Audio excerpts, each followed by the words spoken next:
આજે આપણે બનાવીએ બટેટાનું રસાવાળું શાક, જે ખીચડી સાથે તો બહુ જ સરસ લાગે. એના માટે મેં શું કર્યું છે, 4 બટેકાને બાફી કાઢ્યા, 3ના પીસીસ કર્યા છે ને એક મોટા બટેકાનો છુંદો કર્યો છે, એટલે આપણો રસો ઠીક થાય. બીજું જોશે મીઠું, હળદર, લાલ મરચું, ધાણા જીરું અને આટલું જેગરી ગુડ, અને બીજું જોશે 3 કોકમ, અને આપણે રાઈનો વઘાર કરીએ. અહીંયા આપણે હવે તેલ ગરમ થઈ ચૂક્યું છે. મેં 2 ટેબલસ્પૂન ઓઇલ લીધું છે. 2 ટેબલસ્પૂન ઓઇલ, એમાં 1/2 ટીસ્પૂન જેટલી રાઈ નાખું છું. અમારી નાની ચમચી છે ને એ ભરીને હું રાઈ નાખું છું.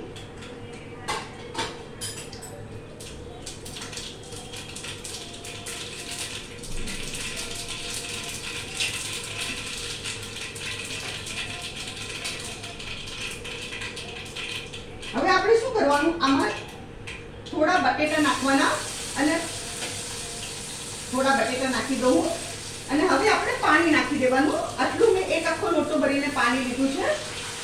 આ બધું નહીં જોવે, મેં અડધો લોટો જેટલું પાણી નાખ્યું છે, અડધા લોટાથી થોડું વધારે, અને એમાં બીજા બધા બટેટા હું નાખી દઉં. અહીંયા ગેસ ફાસ્ટ કરું છું આપણો.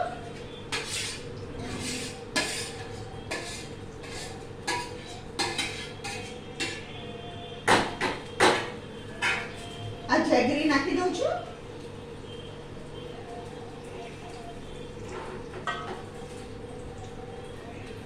મીઠું, સ્વાદ અનુસાર મીઠું. મેં અહીંયા 1 ટીસ્પૂન મીઠું નાખ્યું છે, 1 ટીસ્પૂન.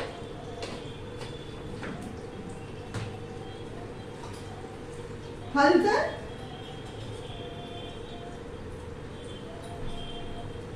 મારી ચમચી નાની છે એટલે 1/2 ટીસ્પૂન થશે. લાલ મરચું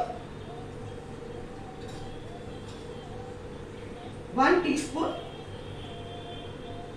અને ધાણા જીરા પાવડર 1/2 ટીસ્પૂન. અને પછી આપણે કોકમ નાખી દેવાના. આ 3 કોકમ મેં પાણીમાં પલાળેલા, એ મેં નાખી દીધા. ખટાશ માટે આપણે કોકમ વાપરેલી છે.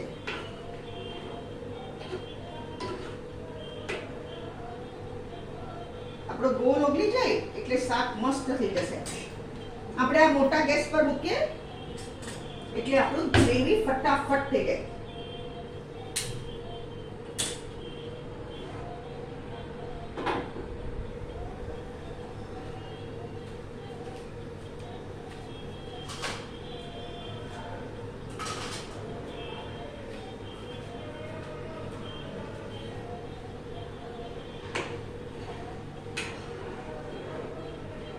આપણો ગોળ ઓગળી જાય ને એટલે શાક થઈ ગયું, અને ગ્રેવી બી થોડી થીક થઈ જશે.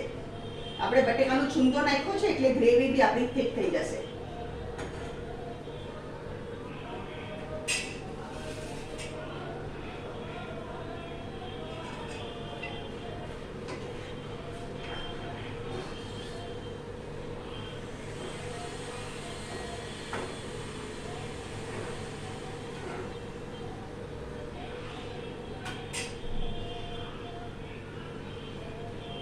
આ ખીચડી સાથે, થેપલા સાથે બહુ સરસ લાગે. આ શાક ખીચડી અને થેપલા બે સાથે બહુ સરસ લાગે.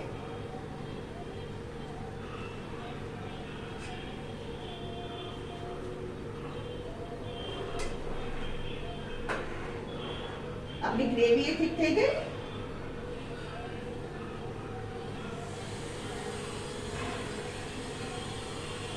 અને આ પડ્યું પાછું ઘટ થશે.